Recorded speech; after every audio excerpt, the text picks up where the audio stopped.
আমি তো আলহামদুলিল্লাহ খুবই ভালো আছি। আজকে আমার এই ফুলের গাছ ব্রুকম্যানজিয়া দিয়ে শুরু করছি। আর সবাই কেমন আছেন? আমি তো আলহামদুলিল্লাহ খুবই ভালো আছি।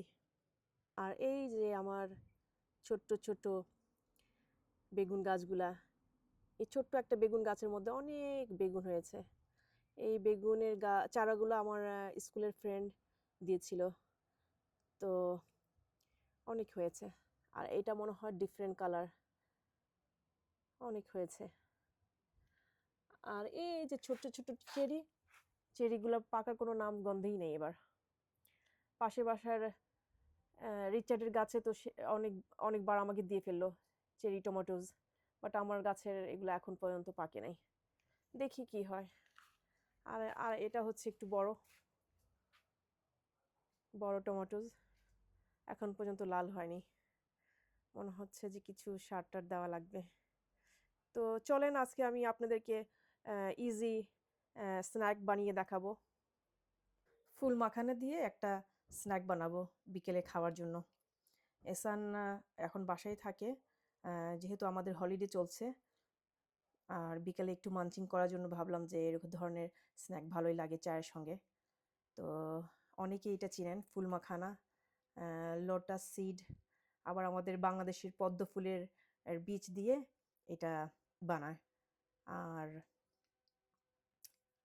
অনেকে আবার নীলুফারও বলেন এই ফুলটারে, ফুলের বীজ আর কি, পদ্ম ফুলের বীজ ড্রাই করে এটারে এরকম মুড়ির মতন এরকম ভেজে ভেজে এরকম সেল করে। বেশ ভালো খেতে, স্ন্যাকের মতন খাওয়া যায়। খুবই সুস্বাদু আর হেলদি এটা স্ন্যাক। চানাচুর বদলে এইটা এটা খুবই ভালো। আর এটার মধ্যে অনেক পুষ্টি আছে। যা যা লাগছে, বাদাম লাগবে,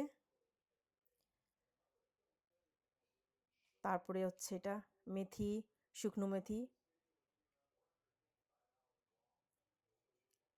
কারি পাত্তা লাগবে ডেফিনেটলি, একটু চাট মশলা, একটু লবণ, আমচুর পাউডার, আর এই মরিচের পাউডার একটু ঝাল কম, এর জন্য আমি নিলাম, একটু ইউজ করব। আর এটা হচ্ছে হলুদের গুঁড়া, আর এটা হচ্ছে ব্ল্যাক পেপার, আর এটা হচ্ছে কায়েন পেপার।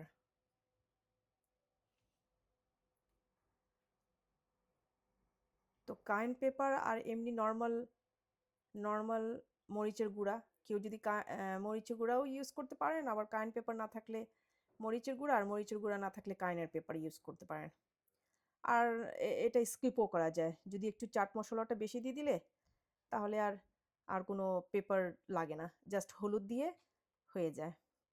আর কারি পাত্তা তো অবশ্যই দেওয়া লাগবে।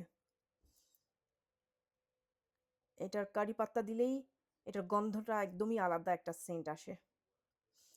আর এখন তো বাংলাদেশের প্রত্যেকের বাসায় বাসায় দেখলাম যে কারি পাতার গাছ লাগাচ্ছে। একটু তেতো টাইপের, বাট এটা ভালো লাগে খেতে, আর গন্ধটাও খুবই ভালো।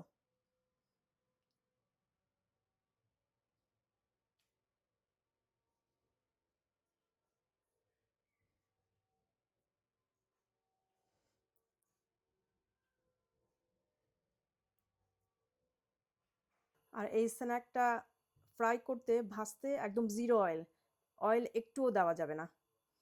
অনেকে দিতে পারেন, বাট অয়েলের দরকার নেই এটার মধ্যে, অয়েল না দিলেই চলে।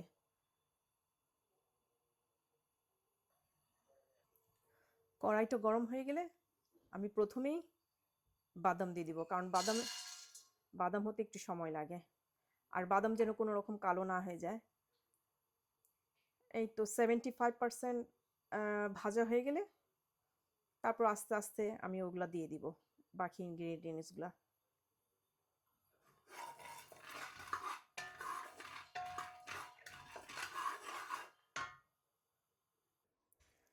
70 থেকে 80% এটা ভাজা হয়ে গেলে চুলা বন্ধ করে দিতে হবে। তারপরে আস্তে আস্তে করে মশলাগুলো ইউজ করতে হবে।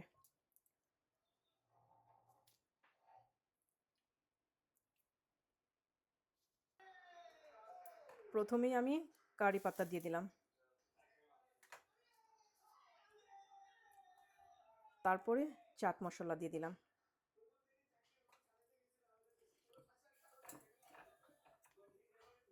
হাফ স্পুন হলুদের গুঁড়া,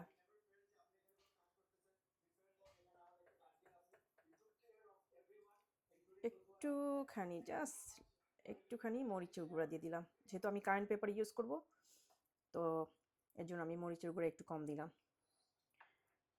এই হচ্ছে কারেন্টের পেপার। এটা খুবই ঝাল, একটু দিতে হবে।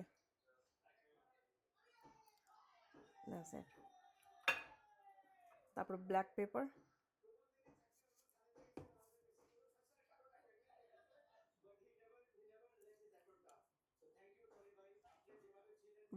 একটু বেশি দিতে হবে। আর মেথি পাউডার বা মেথির পাতা, শুকনো পাতা মেথির, এটা মেথি। এটা আবার কারি পাতা না, এটা মেথি, শুকনো মেথি দিয়ে দিলাম। আর আমি 1 স্পুন আমচুর পাউডার,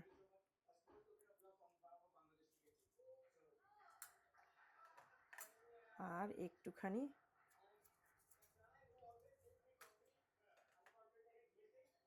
লবণ। এই সব মশলাগুলারে একটু টেলে নিতে হবে। কোনো অয়েল দেওয়া যাবে না, অয়েল ছাড়াই এই স্ন্যাকটা খুবই মজার হয়। আর কেউ অয়েল দিলে দিতে পারেন, বাট আমি অয়েল ইউজ করব না।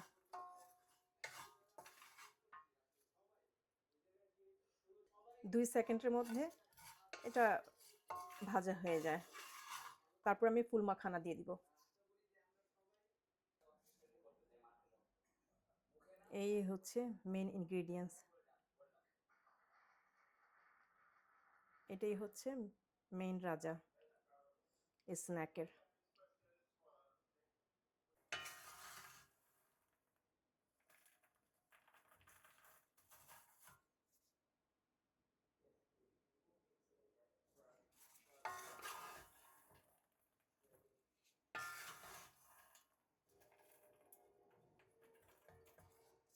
খুব সুন্দর।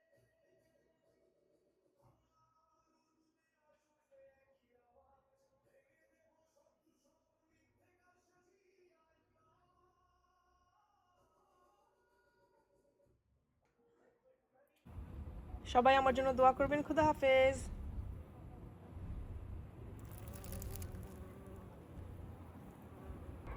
বলো সবাইকে বাই বাই। বিবি সবাইকে বলো বাই বাই।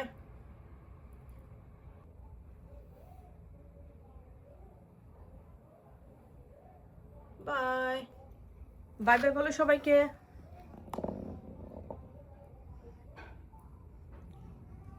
বলো বাই বাই। দাও আমাকে, দাও দাও।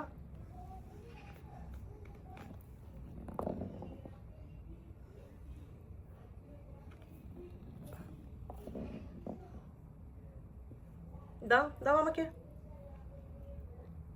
দাও।